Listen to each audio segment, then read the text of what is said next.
Hey everybody, Chris here with another video, and today we're going to talk about palm oil.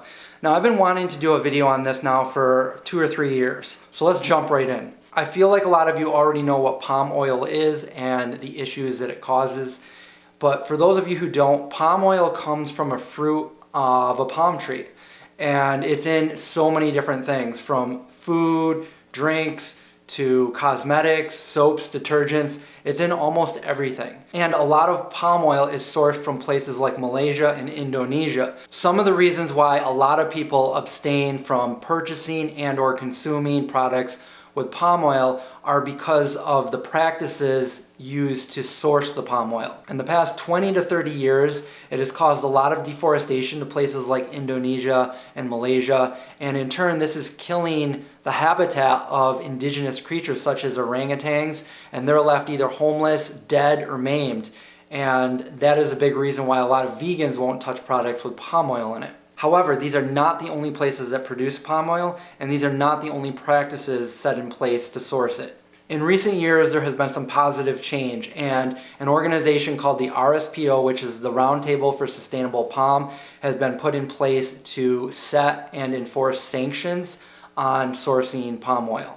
Now, I understand that it's not perfect. What they are doing is setting forth guidelines in the palm industry to make it more sustainable, to make sure there are safe working conditions and fair pay, and to make sure there is a preservation of wildlife on each plantation, which is great for the orangutans and other animals that are indigenous to these places. At this point, about half of the industry is on board with the RSPO. So we have the good half and the half that we want to change. Now, a lot of the fair trade, ethical, and more sustainable palm oil is sourced from places like Brazil, which is not indigenous to orangutans. I repeat, I know the RSPO is not perfect. A lot of this information is available on the internet, and I feel like most people already know this stuff if they know about palm oil in the first place. But here's where it gets tricky, and this is where I haven't seen much of anything on the internet, and I've been talking about this now for about 2 or 3 years. I see so many vegans comment on products that have palm oil in it, saying that they're not vegan and they will boycott that company. There's a big problem with that, and this is what I try to explain to people. First off, we got to find out what the product is and where their palm oil is coming from. Let's say we have a vegan company and they have a product that uses palm oil. Now, before finding out anything about this product or this company, people are out there boycotting the company because it's using palm oil. Now, I happen to know a lot of people that own vegan companies just because I go to the Natural Products Expo every year and I get to meet these people. I can't think of any of them that use palm oil that is not sustainable or is unethical. So when you boycott these companies, basically what you're doing is counterproductive to veganism. And the reason why is because if you boycott these companies, one of two things is going to happen. They're either going to stop using the palm oil, or they're going to go out of business. And if they go out of business or they stop using the palm oil, it's both counterproductive because these companies are setting forth new guidelines for the palm industry. Now, palm is not going to go away. Vegans, although we're growing every year, we're only a small minority in the big grand scheme of things. These big non-vegan corporations and companies are sourcing palm, and they're going to keep doing it. And most of their customers and clientele, either they don't care, or they don't know, or they don't want to know where their food's coming from. They're going to keep doing it the cheapest way they know how, and unfortunately that is destroying everything in their path. Now, these vegan companies are really the only thing in place right now that are helping these orangutans to try to make it sustainable, to try to make it ethical, and try to put these guidelines in place to make a change. You get them out of the picture and it's just going to go to the big corporations, and they're going to wreak havoc and do what they do. I suggest that when you find something, a vegan product, or from a vegan company, do a little research, find out where their palm is sourced from, support them. Because like I said, if they're out of the picture, that's the only line of defense for these animals and making a change in the industry.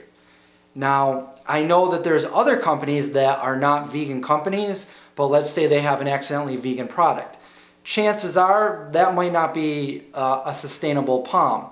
And I just did a video recently on the accidentally vegan ramen noodles. I have them right here. So these are Oriental flavored ramen noodles by the company Misun. I'm not sure, it's not Nissan, it's Misun. So this does have palm oil in it. And initially I was kind of, wondering, hey, this is probably not sustainable palm.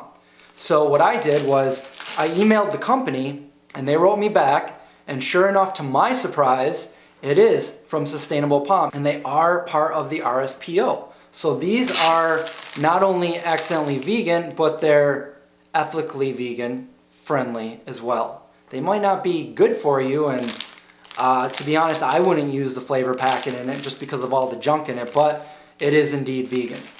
If you ever have any reservations or concerns about a product, you can always feel free to email them, call them, send them a message, and I've always had success with that. Every time I've done this in the past, they've always got back to me. And I had to do this back in the day, a long time ago. I had to find out what some of the ingredients were, because when I went vegan, there was no internet to Google products and stuff like that. So to recap here, all palm oil is not bad. You need to find out what products use which palm oil and then decide then. If you want to boycott palm oil, do it on products that are not within the RSPO, that are not using sustainable palm, that are not doing it ethically. The other companies, we want to support these companies. It's all about supply and demand. If the demand's not there anymore, these companies go out of business or they change to a whole new product, and that takes away the first line defense to trying to change what we're doing here for the orangutans, for the other animals that are being killed and homeless and maimed through palm oil sourcing. So I hope this video helped you guys out and shed some light on the palm oil industry, and hopefully you can feel better now about eating certain products. And please share this with your friends, because I know a lot of people have been asking about this and have questions and concerns about palm. So that's it for this video. Thanks for watching, and I'll see you guys next time.